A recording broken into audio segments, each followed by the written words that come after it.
Selfie எடு ஆட்டைய போடு இந்த ஒரு ஹேஷ்டேக் தாங்க ட்விட்டர்ல பயங்கர ட்ரெண்டிங்கா வந்து போய்கிட்டு இருக்கு. இதுக்கான காரணம் என்ன அப்படின்றதான் இன்னைக்கு நம்ம வீடியோல வந்து பார்க்க போறோம். நம்ம எல்லாத்துக்குமே வந்து தெரியும் மாடர்ன் தியேட்டர்ஸ் நிறுவனத்தை பத்தி. இது ரொம்பவே ஒரு பழமையான தயாரிப்பு நிறுவனம். இந்த நிறுவனத்துல தான் நம்மளோட முன்னாள் மறைந்த முதலமைச்சர்கள் ஜெயலலிதா அவர்களாகட்டும், கலைஞர் கருணாநிதி அவர்களாகட்டும், எம்ஜிஆர் அவர்களாகட்டும், இவங்க எல்லாருமே வந்து அங்க வந்து ஒர்க் பண்ணாங்க.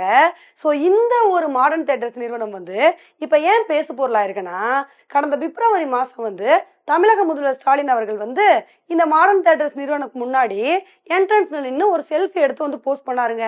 இந்த ஒரு செல்ஃபி வந்து பயங்கர வைரலா ஷேர் ஆக ஆரம்பிச்சிருச்சு. அதுக்கப்புறம் தான் இது ஒரு பெரிய பிரச்சனையா வந்து வெடிச்சிருக்கு. என்னன்னா, சேலம் மாவட்டத்தோட டிஸ்ட்ரிக்ட் கலெக்டர் வந்து இந்த மாடர்ன் தியேட்டர்ஸ் நிறுவனத்தோட உரிமையாளர்கிட்ட வந்து டீல் வந்து பேசியிருக்காரு. இந்த ஆர்ச் முன்னாடியும் அதுக்கப்புறம் ஒரு குறிப்பிட்ட இடத்துலயும் வந்து தமிழக முதல்வர் ஸ்டாலின் அவர்கள் வந்து கலைஞர் சிலையை வந்து வைக்கணும்னு நினைக்கிறாரு. அதனால இந்த இடத்த வந்து அவங்களுக்கு கொடுக்க முடியுமா அப்படின்னு வந்து கேட்டிருக்காங்க. அப்ப அந்த உரிமையாளர் வந்து என்ன சொல்லிட்டாருன்னா, இல்லைங்க, இந்த இடத்த வந்து நான் யாருக்குமே கொடுக்குற ஐடியால வந்து இல்லை. இந்த இடத்துல வந்து நான் ஒரு மியூசியம் மாதிரி வந்து அமைக்க போறேன். இந்த நினைவா வந்து பாத்தீங்கன்னா இங்க நிறைய பேர் வந்து வந்திருக்காங்க இல்லையா, அதோட நினைவா ஒரு மியூசியம் மாதிரி வந்து அமைக்க போறேன் அப்படின்னு சொல்லிட்டு அவர் வந்து சொல்லியிருக்காரு. ஆனா அதுக்கப்புறம் என்ன இருக்குன்னு பாத்தீங்கன்னா, நெடுஞ்சாலைத்துறை வந்து இந்த ஒரு ஆர்ச்சும் பர்டிகுலர் இடமும் வந்து நெடுஞ்சாலைத்துறைக்கு சொந்தமானது, அதனால சர்வே எல்லாம் வந்து எடுத்து இந்த இடம் வந்து எங்களுக்கு தான் வந்து சொந்தம், இந்த சாலையை வந்து நாங்க அகலப்படுத்த போறோம், அதனால இது உங்களோட இடமே கிடையாதுன்னு சொல்லிட்டு அங்க ஒரு முட்டுக்களை வச்சு இந்த மாதிரி வேலைகள்லாம் வந்து பண்ணிருக்காங்க. அதுக்கப்புறம் இந்த இடத்தோட உரிமையாளர் வந்து ஒரு பேட்டி ஒண்ணு கொடுத்துருக்காருங்க. அதுல அவர் என்ன சொல்லியிருக்காருன்னா, எப்படியாவது அந்த ஆர்ச்சையும் இடத்தையும் வந்து என்கிட்ட இருந்து கேட்டு வாங்கிடலாம் நினைச்சாங்க. ஆனா நான் வந்து கொடுக்க மாட்டேன்னு சொன்னனால இப்ப இந்த மாதிரி பிரச்சனைகள்லாம் வந்து கிரியேட் பண்றாங்க. என்னோட இடத்த வந்து அவங்க ஆக்கிரமிப்பு பண்ணணும்னு நினைக்கிறாங்க. இது எப்படி நியாயமான விஷயமா இருக்கும்? உண்மையிலே இவங்க இந்த மாதிரிலாம் வந்து பண்ணுவாங்கன்னு சொல்லிட்டு நான் நினைச்சு கூட பார்க்கல. இந்த மாதிரி விஷயங்கள் வந்து தொடர்ந்து நடக்கிறனால என்னோட வைஃபே ரொம்ப வந்து பயப்படுறாங்க. திடுதுப்புன்னு ஆட்டோல யாரோ வராங்க, எங்களோட இடத்த வந்து போட்டோ எடுத்துட்டு போறாங்க, வீடியோ எடுத்துட்டு போறாங்க. இதெல்லாம் வந்து பார்க்கும்போது நம்ம உயிருக்கே ஆபத்து அப்படின்னு சொல்லிட்டு அவங்க வந்து பயப்படுறாங்க. இந்த மாதிரி பல பிரச்சனைகள் வந்து எங்களுக்கு வந்துகிட்டு இருக்கு. இதெல்லாம் உண்மையிலே தமிழக முதல்வர் காதுக்கு போய் சேருதா இல்லையா அப்படின்றதே வந்து தெரியலன்னு சொல்லி இந்த மாதிரி பேட்டி ஒண்ணு கொடுத்திருக்காரு.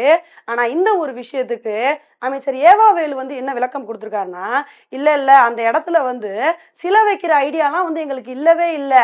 இந்த ஒரு இடம் வந்து பாத்தீங்கன்னா நெடுஞ்சாலைத்துறைக்கு சொந்தமானதான், அவங்களோட இடம் கிடையாது அப்படின்னு சொல்லிட்டு இந்த மாதிரி விளக்கம் வந்து கொடுத்திருக்காரு.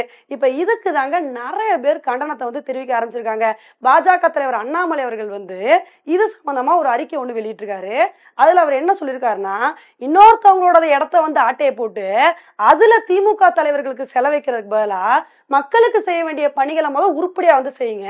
நீங்க ஆட்சிக்கு வந்து எவ்வளவு நாள் ஆச்சு, மக்களுக்கு செய்வேன்னு சொன்னதெல்லாம் நீங்க முதல் செஞ்சீங்களா, ஏன் இந்த மாதிரிலாம் வந்து பண்றீங்க அப்படின்னு சொல்லிட்டு அவர் ஒரு அறிக்கை வந்து வெளியிட்டிருக்காரு. இது மட்டும் இல்லாம பல பேர் எதிர்ப்புகளை வந்து பதிவு பண்ணிட்டு வந்துட்டு இருக்காங்க. நீங்க வந்து இந்த இடம் நெடுஞ்சாலைத்துறைக்கு சொந்தமானதா கூட வந்து இருக்கட்டும், ஆனா இதை நீங்க முன்னாடியே வந்து சொல்லியிருக்கணும்ல. கிட்டத்தட்ட 1930கள்ல இருந்து இந்த இடம் இதே மாதிரிதான் வந்து இருக்கு, அவங்களுக்கு சொந்தமா தான் வந்து இருக்கு. அப்படி இருக்கும்போது அப்பெல்லாம் வந்து பேசாம விட்டுட்டு இப்ப இந்த இடம் வந்து நெடுஞ்சாலைத்துறைக்கு சொந்தமானது அப்படின்னு சொன்னா இதை எப்படி வந்து ஏத்துக்க முடியும்? பிப்ரவரி மாசம் தமிழக முதல்வர் போறாரு, அங்க போய் செல்ஃபி எடுக்கிறாரு, அதுக்கப்புறம் இந்த மாதிரி பிரச்சனைகள்லாம் வந்து வருது. இப்படிலாம் இருக்கும்போது யாருக்கா இருந்தாலும் சந்தேகம் வரத்தானே செய்யும் அப்படின்னு சொல்லிட்டு இந்த மாதிரி கருத்துக்களை பதிவு பண்ணிட்டு வந்துட்டு இருக்காங்க. இப்ப இதுதாங்க தமிழக அரசியல்ல மிகப்பெரிய பேசு பொருளா வந்து மாறி இருக்கு.